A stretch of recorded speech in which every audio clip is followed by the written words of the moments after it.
Oye, país, buenas noches, buenas noches. Oye, país, yo soy Rudy González. Gracias por su compañía en esta hora, como cada noche, aquí por Color Visión. COVID, 216 nuevos casos, 0 defunciones, 22.38 la positividad. Eso me preocupa que la positividad siga alta, porque eso indica que muy poca gente está acudiendo a hacerse pruebas PCR o antígeno cuando se siente con alguna irregularidad, para ponerlo así, en su salud, y antes de que la gente tosía un poquito, o se sentía afiebrado, con dolor de cabeza o algún síntoma diferente a su cotidianidad, acudía a hacerse una prueba de coronavirus. Y eso establecía la negatividad, la positividad, y de ahí se sacaba la estadística del porcentaje de positividad que se estaba registrando en el país. Muy poca gente está yendo, pero mucha gente.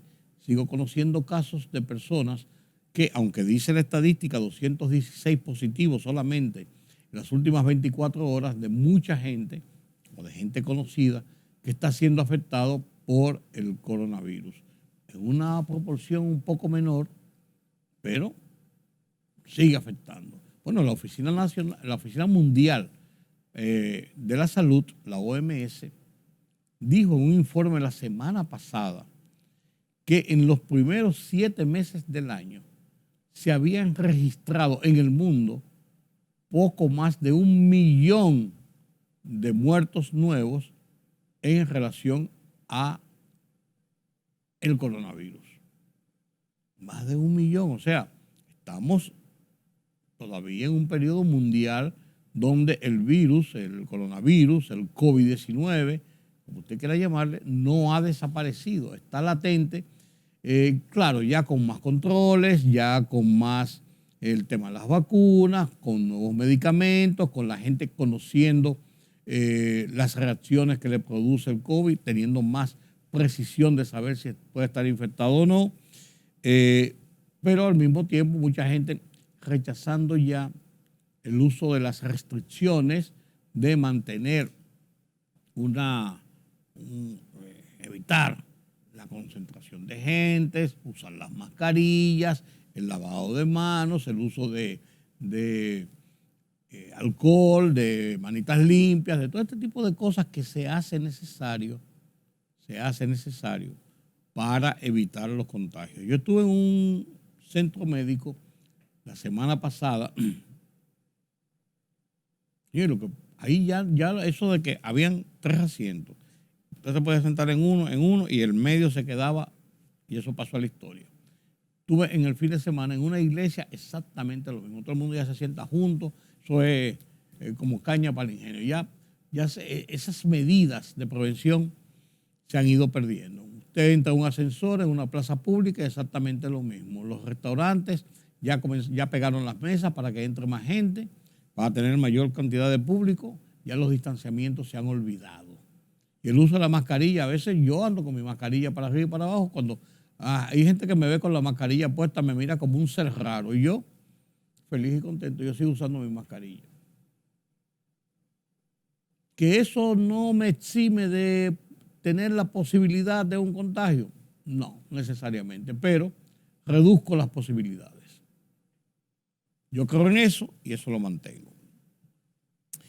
El tema de la puesta en libertad,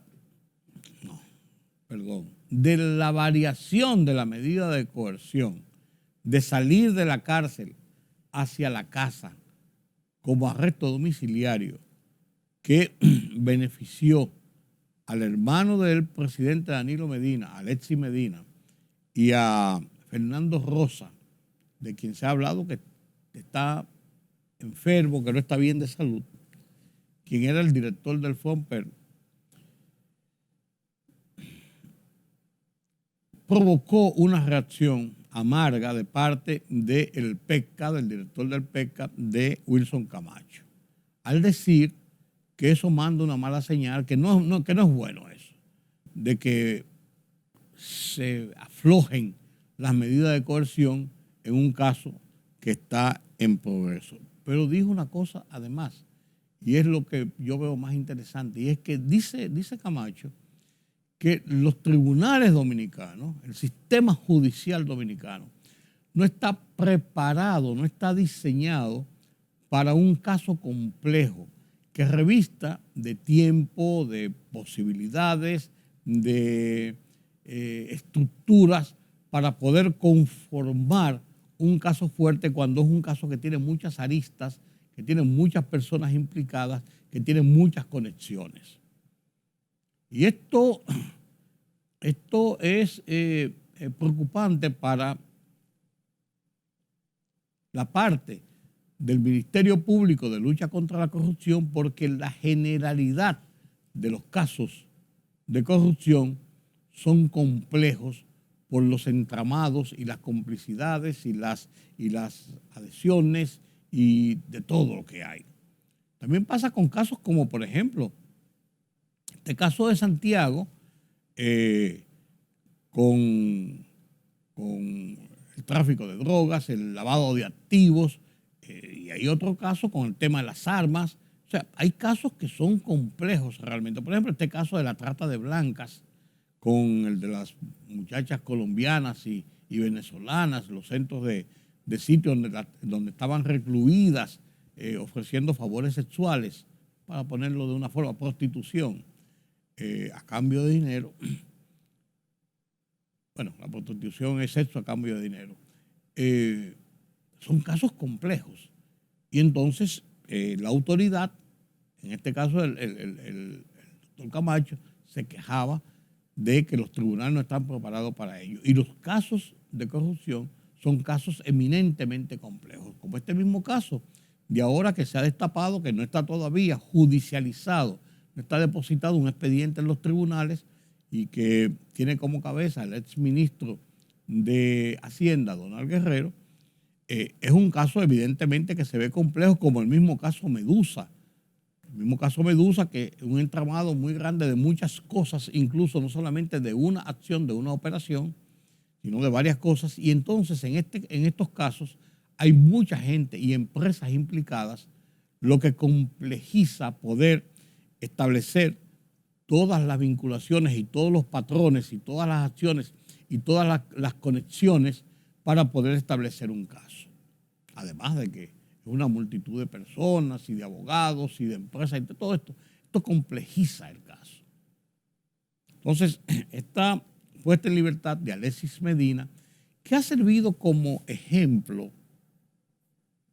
de los detractores del gobierno anterior, políticos y no políticos, para indicar que el hecho de que dos hermanos del expresidente Medina o presidente Medina, e incluso la mención de algunos cuñados, es una demostración, es la forma que lo ejemplarizan los detractores del gobierno anterior, es una demostración del gran desorden que había en la administración pública y de los grandes niveles de corrupción que se habrían cometido. Entonces, ahora se lo ponen en libertad. No significa que el juicio terminó, no significa que han sido declarados inocentes, pero las presiones ya en libertad de la cárcel con otras medidas de coerción son menos ríspidas, menos rígidas, y la autoridad siente, la autoridad en este caso del PECCA, siente que ha recibido un revés,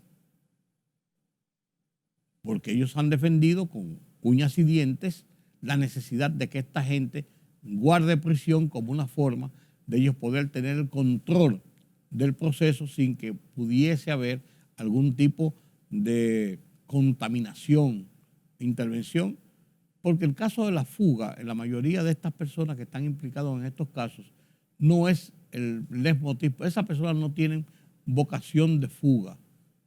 Hasta ahora, eso es lo que ha ocurrido.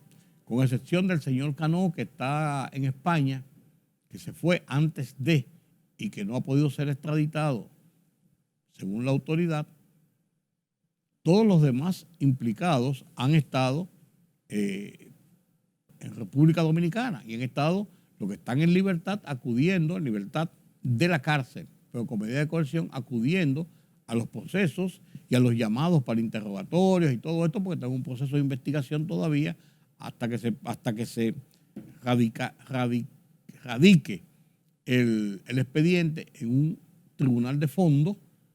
Entonces, no ha habido ese tipo de contaminación. Pero ellos, con todo y eso, establecen que esto es un revés. Por demás, porque el juez que dispuso, el juez Dorsey Timoteo, que dispuso la libertad, cuando se hizo la revisión de los 18 meses, ellos tenían 21 meses bajo arresto, estableció que en el tiempo la Procuraduría, el PECA, o sea, la autoridad fiscal de los fiscales, no ha tenido todavía, no ha podido concretar el expediente. Entonces, se ha pasado el tiempo, no se ha podido, entonces estas personas deben tener otra medida de coerción que no sea la cárcel. En el caso del último escándalo y el último caso que se ha puesto en la discusión, que no hay un expediente todavía, sino que hubo una orden, una autorización, mejor dicho, de la jueza coordinadora de la instrucción, de los juzgados de instrucción,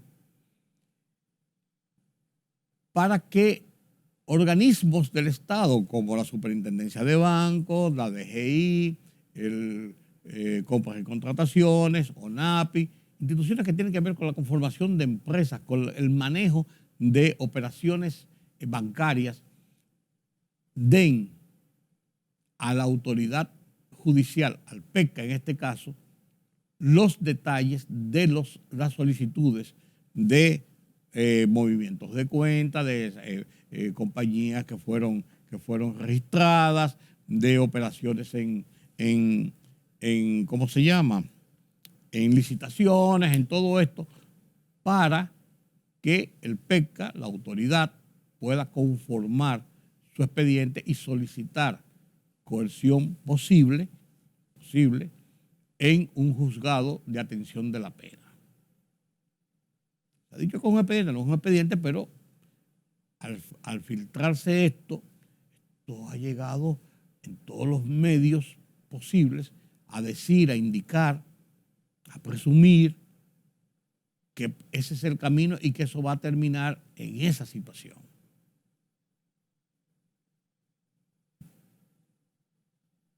Muchas personas mencionadas, quienes irán finalmente en el expediente, no se sabe, pero se prevé por las acusaciones que contiene, la diligencia que hace el PECA ante la jueza de instrucción para que autorice a la autoridad gubernamental a entregar esos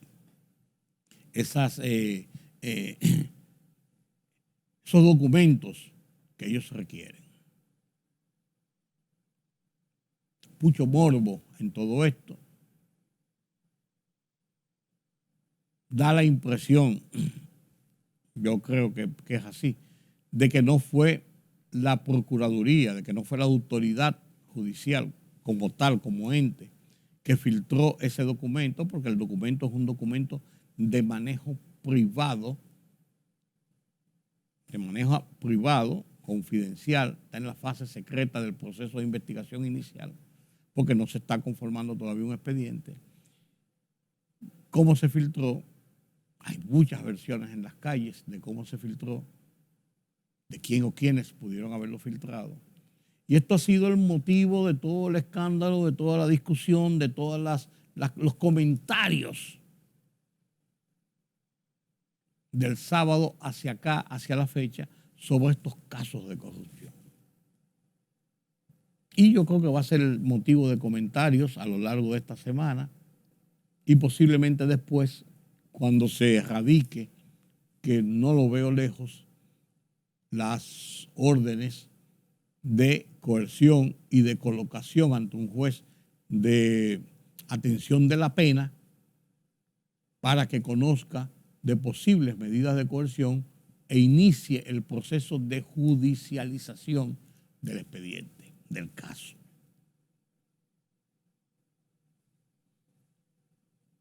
Esta es la realidad de lo que está ocurriendo. Un tema que se ve muy grande, que habrá que desbrozar en un momento determinado, paja del trigo, en cuanto a personas, en cuanto a hechos que se mencionan dentro del proceso de investigación aún, no todavía de un expediente, pero que van a ser motivo de mucho de qué hablar. Hay muchas personas que se mencionan en este tipo de documento que ha circulado y que fue filtrado, y vuelvo y digo, no creo que de la autoridad judicial, porque no es a quienes más le conviene en tal caso. No es a quienes más le conviene. Pero ya veremos el desarrollo de los acontecimientos. Ya veremos cómo siguen las cosas. Permítame la pausa.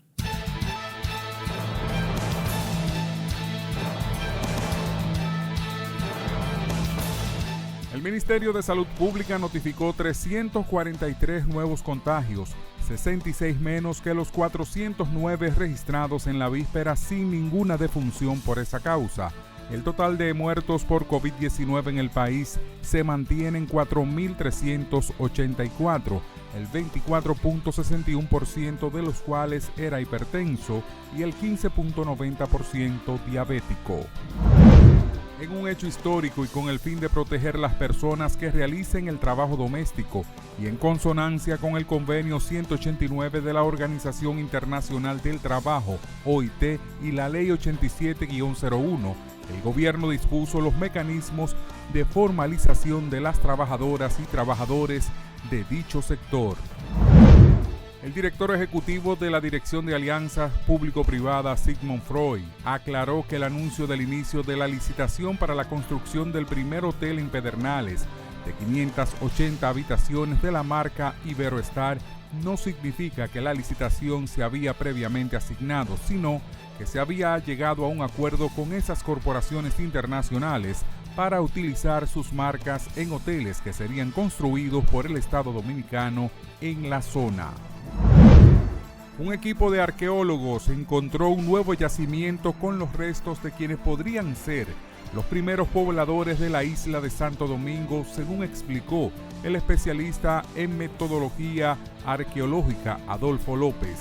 Los restos, que se estima tienen una antigüedad de unos 3.000 a 4.000 años, pudieran pertenecer a la etapa de los arcaicos, mucho más viejo que los taínos de la isla de Santo Domingo.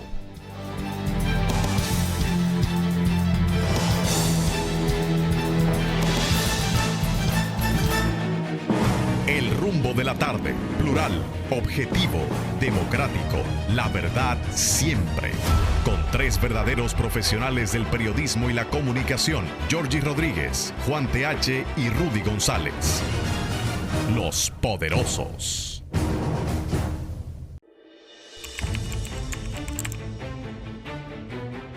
Periodismo de investigación, columnas, opinión, análisis, reportajes de fondo. Hora por hora, una completa plataforma multimedia.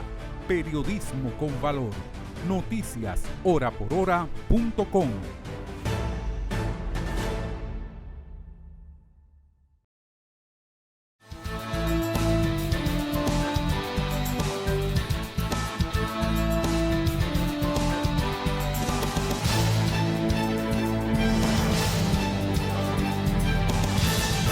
Gracias por continuar con nosotros aquí en Oye País.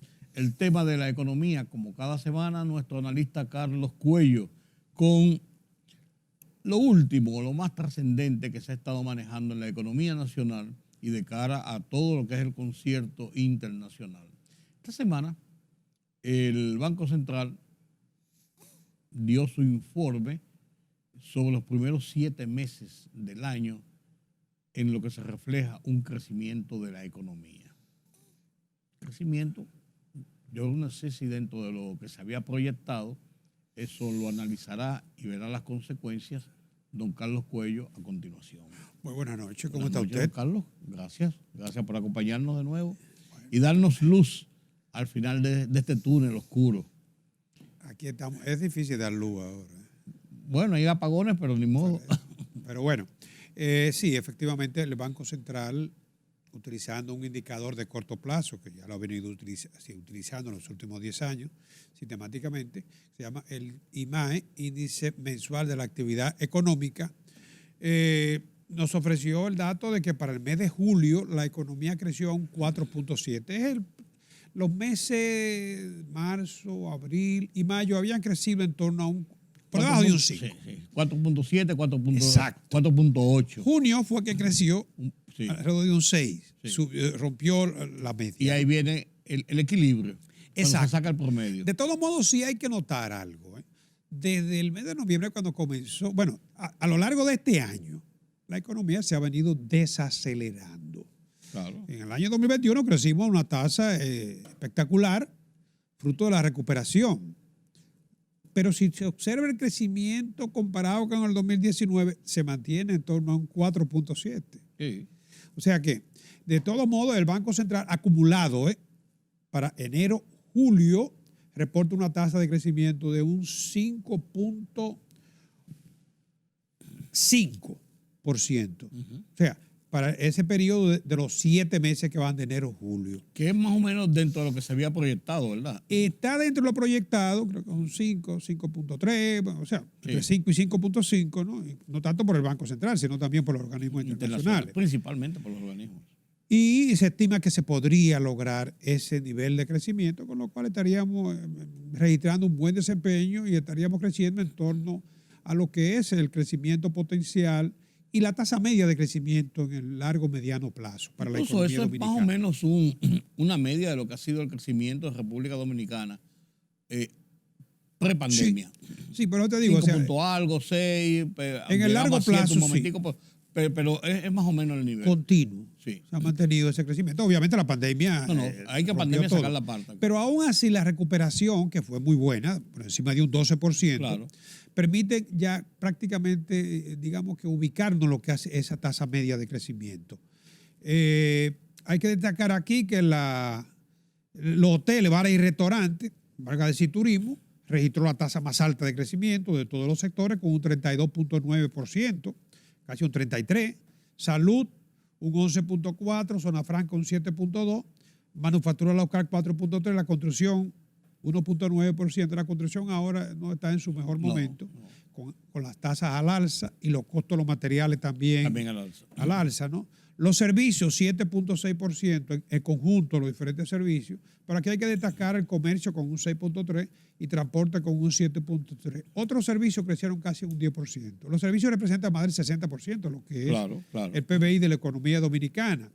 Y el crédito privado, reporta el Banco Central, que se ha incrementado en un 13.9%. Con todo y el alza de las tasas. Alza de tasa que lo vamos a analizar más adelante.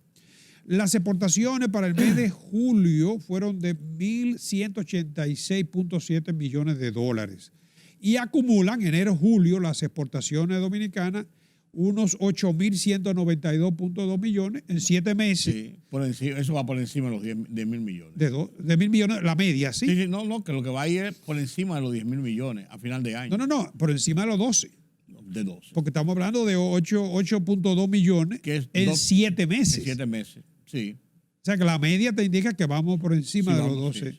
Claro, la zona franca en este caso, que sigue reportando una buena tasa de crecimiento, estaría respondiendo por el 60% mínimo de esas exportaciones. Aunque las exportaciones nacionales han crecido a un 20%, pero la proporción sigue siendo más pequeña. Mucho más pequeña. Pero el tema de las tasas de interés que siguen subiendo, y aunque sigue subiendo la economía, ¿cómo se compensa con la situación de la inflación? ¿Cómo hay ese equilibrio en esos factores? Carlos? Mira, el gran dilema de la economía ahora es, primero, controlar la inflación. Segundo, mantener el crecimiento. Y en tercer lugar está, digamos que lograr la estabilización de la tasa de interés en el mercado, porque tasa de interés muy alta. Bueno, el otro el elemento es el empleo, mantener el nivel de empleo. Sí. Que quizá la tasa de interés es digamos, un elemento más, pero crecimiento, empleo e inflación.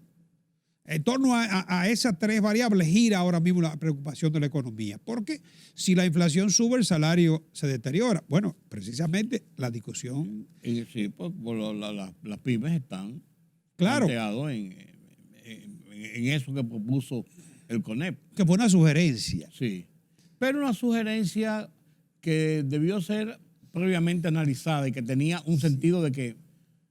Porque despertó un avispero. Oh, claro, claro. Despertó, eso no fue una declaración en el aire.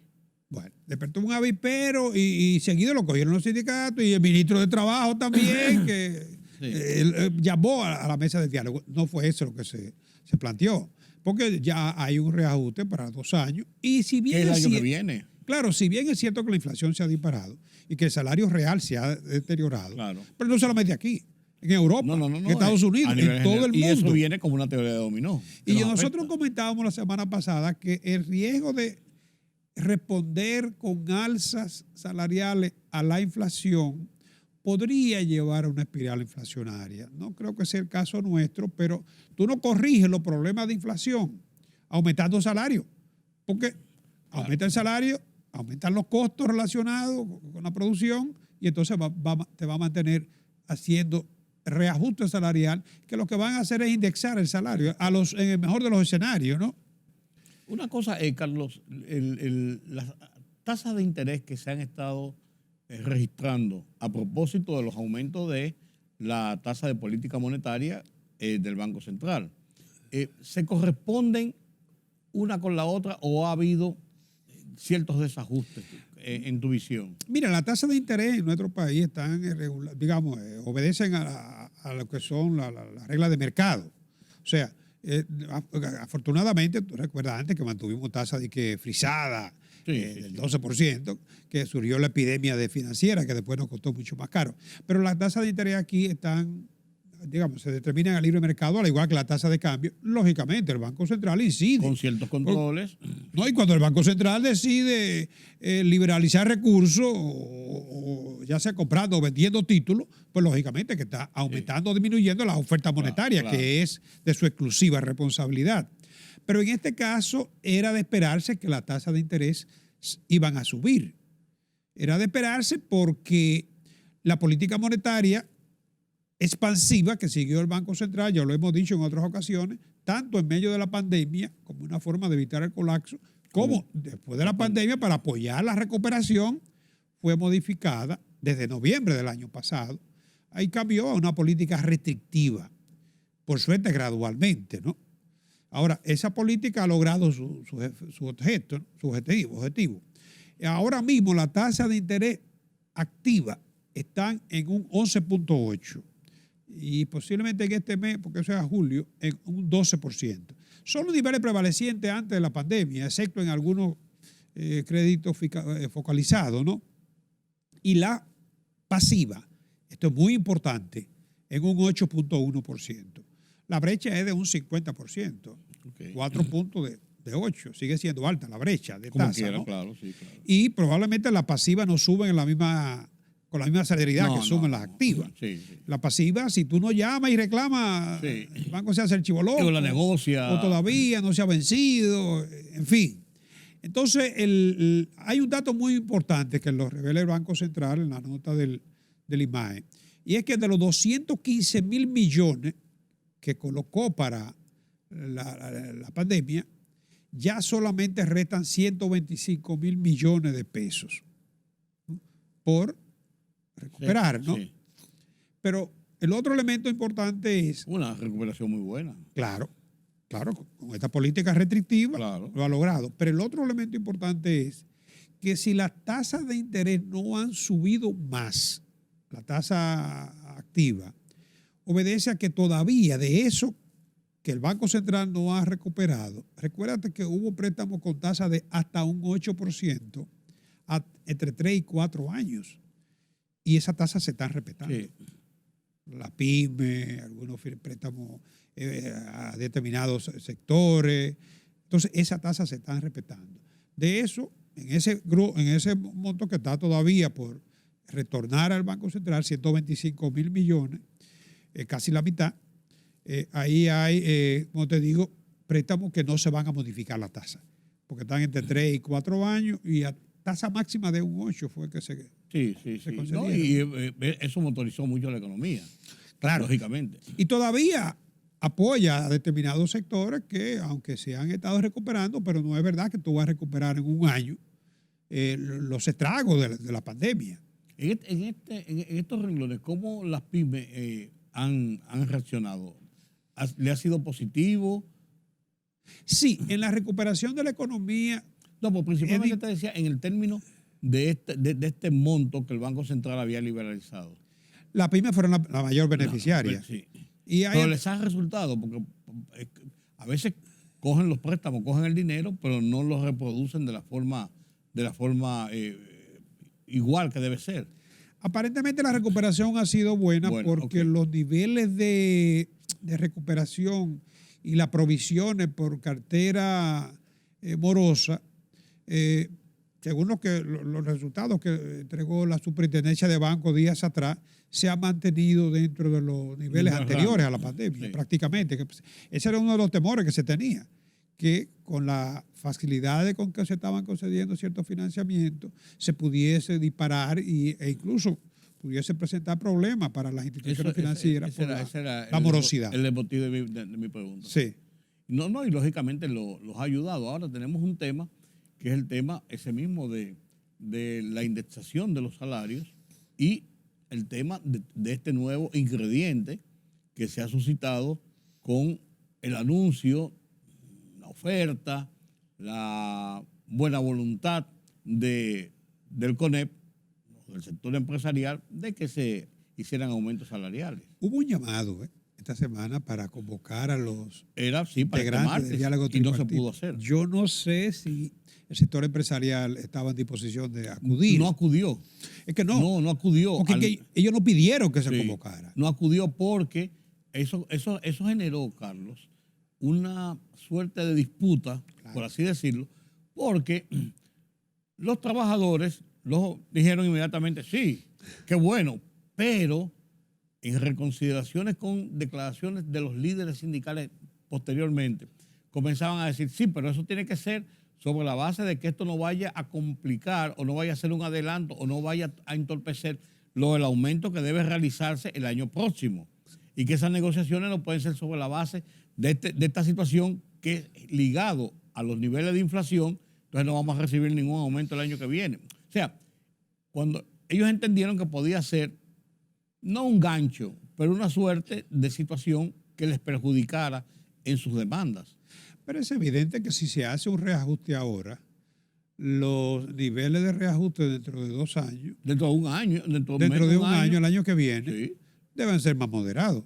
Es evidente, porque no es lo mismo que tú, si me va a aumentar el año que viene, pero no es lo mismo agarrar ahora que esperar después. Claro. Entonces, yo no sé cuál es la base de los sindicalistas, porque es verdad, de alguna manera, si tú me aumentas... Ellos estaban buscando dónde estaba el gancho y entendieron que por ahí, porque yo hablé con varios de ellos en el programa de radio, o hablamos, y todos coincidían en declaraciones indistintas y de incluso centrales que no son, tienen su línea diferente de visión en estos casos, y coincidían en ese punto. Ahí hay un gancho, algo raro hay ahí, y lo citaban en esa posibilidad, Carlos.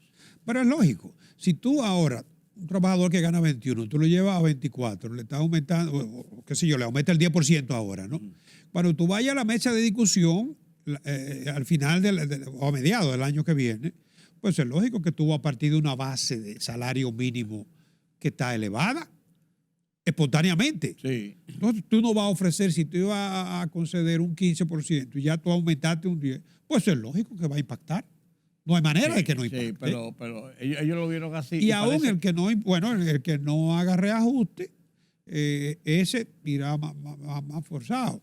Pero de todo modo va a impactar una indexación ahora. significa que tú estás recuperando la inflación. La base para la discusión del año que viene va a ser la inflación, la canasta, lo mismo de siempre. Sí. No, y con la diferencia incluso de que el año próximo es un año preelectoral, donde las cosas tienden a complicarse en los movimientos de la economía, porque se fija mucho el tema electoral. Y a mí no me extrañaría que la política monetaria del Banco Central pueda, si no llevar la inflación a su objetivo meta, pero sí desactivar el ritmo de crecimiento de la inflación. No me extrañaría, ¿eh? Porque fíjate que, bueno, ya terminando el mes de agosto, seguramente tendremos los resultados de la inflación, pero parecería que la inflación está bajo control. O sea, está alta. Pero no en una espiral. No hay expectativa exacta de subida. Alcista, ¿no? Que era lo que se temía. Claro. Donde yo sí creo que hay aquí una situación que debería subsanarse es en la indexación. Indexación no es más que ajuste por inflación. Tú recuerdas que eso se comenzó a implementar aquí, no sé si fue con la ley de 1192, de que todos los años se indexaba para los fines de exención mínima, ¿no? Que no es el salario mínimo. No. Porque se ha ido distanciando la exención mínima. Cuando tú y yo comenzamos a trabajar, el salario mínimo pagábamos todos impuestos. Sí. Poco, pero sí, había que pagar. Ahora no necesariamente, para así decirlo. No, porque se dejó una parte exenta, ¿no? Esa parte exenta aplica para todo el mundo, sin comprobantes y sin nada, ¿no? Bueno, esa parte en el año 2012, cuando se hizo la Ley de Estrategia Nacional de Desarrollo, se frizó. Después se revisó en el 2015, ¿no? Pero la última vez que se hizo ajuste a ese monto fue en el 2018. O sea, estamos hablando de que en el 2018 esto se llevó a el salario mínimo exento, 34.107 pesos. Unos 416.220 pesos. Eso está exento para todo el mundo. Sí. Pero eso viene ajustándose año tras año. Anteriormente eran 33.327, 409.000 y había sido un monto inferior la parte exenta. Pero al reajustarse, un colega economista, Nelson Suárez, estimó que eso le despojó a un nivel o a un segmento de trabajadores de más de 10.000 millones de pesos. ¿Por qué? El que ganaba por debajo, que pasó a otra categoría, entonces ya ese tiene que tributar. Claro. Si se hubiese seguido, imagínate tú, ahora, con este nivel de inflación, un reajuste llevaría esos 34 posiblemente a 36, 37. Y ya pasa de la exención. Lo ideal es que por lo menos la canasta familiar, que anda por encima de los 42.000 pesos. Oye, no vamos a alcanzar nunca. Pero por lo menos en la exención me refiero, no el salario mínimo. Okay. Me refiero a la exención, porque el ajuste por inflación. Y la canasta, podría ser similar. Eso debería ser, ¿no? Pero no, ahora mismo se quedó en 34.107 pesos promedio mensuales. Global, 416.200, que eso es lo que se mantiene todavía, como exención de ingreso. Sí. O sea, a ti y a mí, cuando presentamos la declaración, eso es lo que nos pone como exento. Sí, lo demás hay que pagar, un centavo más hay que pagar impuestos. Lo educativo creo que se puede justificar. Sí, en algunos niveles, no como antes que era abierto, ahora en algunos niveles. Hay gente que no se acoge porque, óyeme, es tanto lo que hay que declarar y la burocracia, ¿no? Y la cruce de información y eso que hay. Pero no cabe dudas de que, además de eso, la autoridad impositiva está a la caza de recibir mayores recursos. Sí, vi que anunció ahí unas exenciones, como siempre, premiando a los que no cumplen o a los que tienen deudas atrasadas. Estaba como vigente, pero como que se mantenía callada y la han reactivado. Pero conjuntamente con esa exención, que lo que busca es el que debía que pague. Es facilidades, sí, facilidades. Para que la gente se anime a pagar. Pero además de eso, están hurgando y están buscando y están mandando revisiones.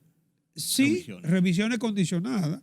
Sí, que claro. Si tú quieres que no se te fiscalice, simplemente tú pagas. Eso siempre se ha hecho, ¿no? No sé, no conozco eso que están enviando, esa nota. te acoge a una no fiscalización, entonces paga una determinada suma fija. Exacto, una especie de jubileo. Sí, pero bueno, no sé, eso pone a la gente más preocupada, diría yo. Si te expones siempre van a encontrar. Sí. Esa es la realidad. Entonces eso mucha gente, para evitarse la molestia de la auditoría, y además de que te están dando una exención, ahí se beneficia siempre el que menos cumple. ¿Tú sabes lo que me mandaron a cobrar a mí? 1.500 pesos del año 2021 de una ley que establece pagar por arbitrio.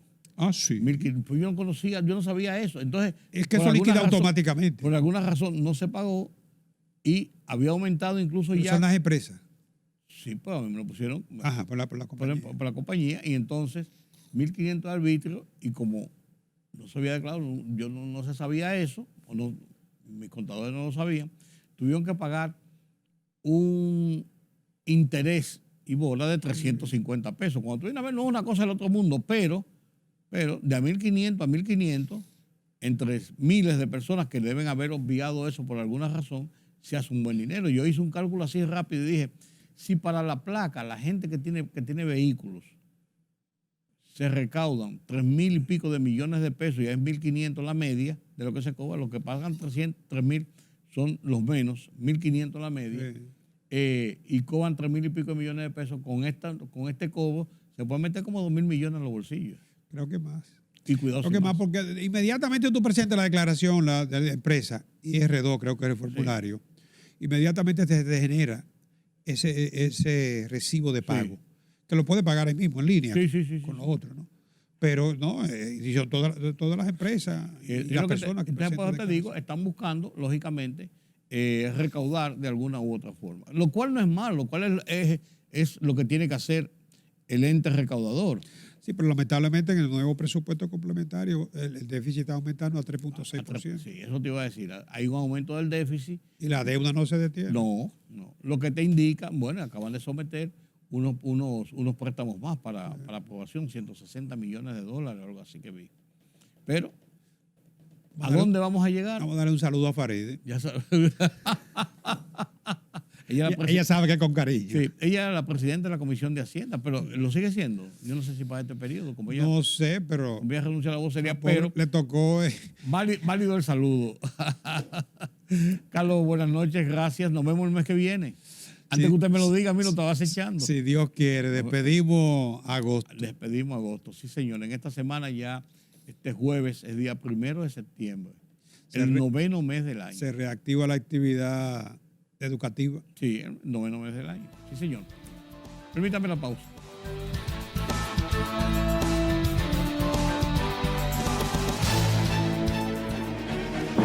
El rumbo de la tarde, plural, objetivo, democrático, la verdad siempre. Con 3 verdaderos profesionales del periodismo y la comunicación, Georgie Rodríguez, Juan TH y Rudy González. Los poderosos.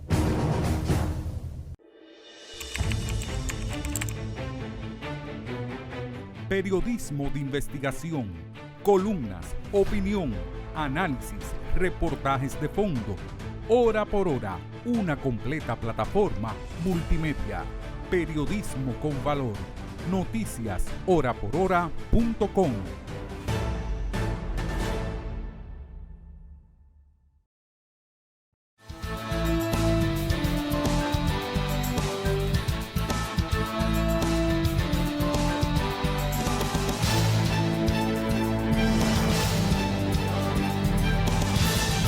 ¿Qué está pasando?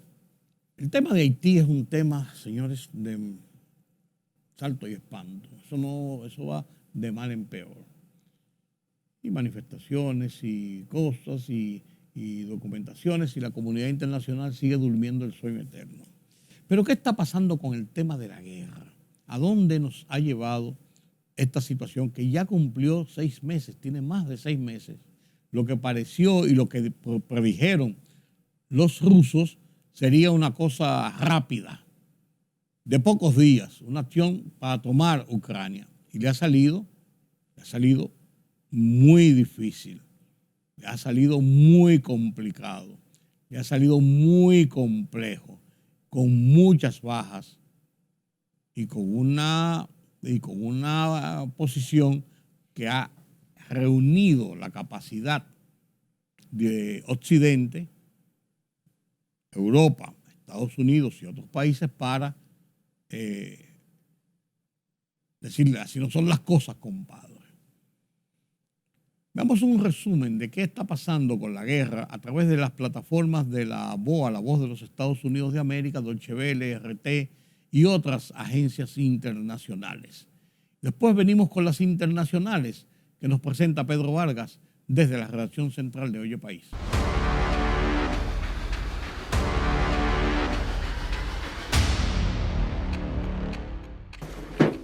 El suministro de munición a Ucrania sube de nivel. Sus obuses de artillería serán reforzados con un nuevo tipo de proyectil llamado Vulcano. Alemania está enviando centenares de misiles Vulcano al frente. Cuentan con un GPS y un láser para guiarlos y tienen un alcance de 80 kilómetros, casi el doble de los convencionales. El equipamiento entregado también se nota en los frentes. Sloviansk era bombardeada cada día, pero gracias a las nuevas armas que hemos recibido de Occidente, especialmente los HIMARS y los obuses, nuestras posibilidades se han igualado. Antes, por uno de nuestros disparos, había 50 de ellos. Hoy la proporción es de 1 a 4 o 5. Los HIMARS, suministrados por Estados Unidos, son lanzamisiles autopropulsados. Varios países han enviado equipos o concedido financiación militar por valor de casi 90.000 millones de euros. Estados Unidos, la Unión Europea y Reino Unido son los principales donantes. El cuarto es Polonia, que envía blindados como este para reemplazar a los antiguos tanques de la era soviética. Creo que tenemos más éxito de nuestro lado, porque nuestro equipamiento es más moderno y atacamos a los invasores con más precisión. Alemania es el quinto donante más importante, con casi 2.000 millones de euros en ayudas, incluyendo vehículos antiaéreos y el entrenamiento para manejarlos. Esos hombres están ahí para defender su país. Lo defenderán de la terrible amenaza que planea sobre Ucrania por la brutal guerra de agresión de Rusia. Continuaremos apoyándolos con ayuda financiera, pero también con armas. La iniciativa privada también ha donado millones para ayudar a Ucrania a comprar drones para su flota aérea. El apoyo extranjero es crucial para que el ejército de Ucrania resista. Ya lleva defendiendo su territorio durante más tiempo del que muchos esperaban. Frente al continuo riesgo de un desastre en la central nuclear de Zaporizhia, donde ucranianos y rusos siguen intercambiando peligrosos ataques alrededor de la planta, la ONU anunció que esta semana finalmente un equipo suyo visitará el complejo. La riesgosa misión buscará aliviar los temores globales de una catástrofe nuclear y determinar las condiciones de la planta. Kiev y Moscú han negado haber tenido como objetivo la planta de energía nuclear más grande de Europa, mientras se acusan mutuamente de bombardearla. Debemos proteger la seguridad de la instalación nuclear más grande de Ucrania y Europa. El equipo verificará los sistemas de seguridad, evaluará los daños a la planta y las condiciones de trabajo del personal. Una de las principales preocupaciones es que los incendios u otros daños podrían causar fallas en los sistemas de enfriamiento y provocar así una fusión nuclear. Hoy hemos iniciado acciones ofensivas en diferentes direcciones. La contraofensiva lleva mucho tiempo, está agotando al enemigo y no le da la oportunidad de avanzar. Entre tanto, el ejército ucraniano anunció el lunes que había lanzado operaciones ofensivas en múltiples áreas a lo largo de la línea del frente en la región de Kherson, en el sur de Ucrania, lo que quizás marque el comienzo de una contraofensiva amplia y largamente anticipada destinada a recuperar el territorio ocupado por Rusia.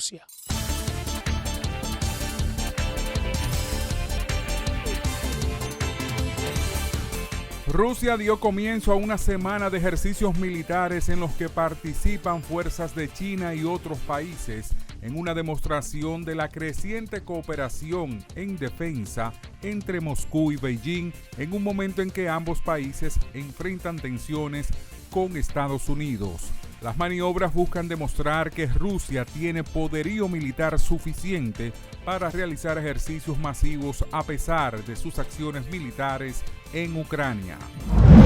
El primer ministro israelí Yair Lapid habló con el presidente de Estados Unidos, Joe Biden, en una conversación telefónica centrada en restablecer el acuerdo nuclear con Irán, al que Israel se opone. Ambos dirigentes hablaron extensamente sobre las negociaciones para el acuerdo nuclear y los distintos esfuerzos para detener el progreso de Irán hacia un arma nuclear, declaró en un comunicado la oficina del jefe de gobierno israelí. Aunque los alemanes salgan a las calles para protestar por los altos precios de la energía, Berlín no piensa ceder en su apego a las sanciones antirrusas y seguirá apoyando a Ucrania, declaró la ministra de Exteriores de Alemania, Annalena Baerbock.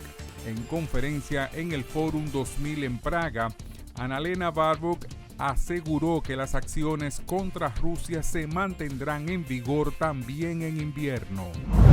El presidente de Chile, Gabriel Boric, ha asegurado que El Salvador atraviesa por una deriva autoritaria desde que su homólogo salvadoreño Nayib Bukele llegó al poder en 2019. Por su parte, Bukele respondió rápidamente en su cuenta de la red social de Twitter: "Lo importante no es que no se sienta identificado conmigo, sino si mis hermanos chilenos se sienten identificados con él".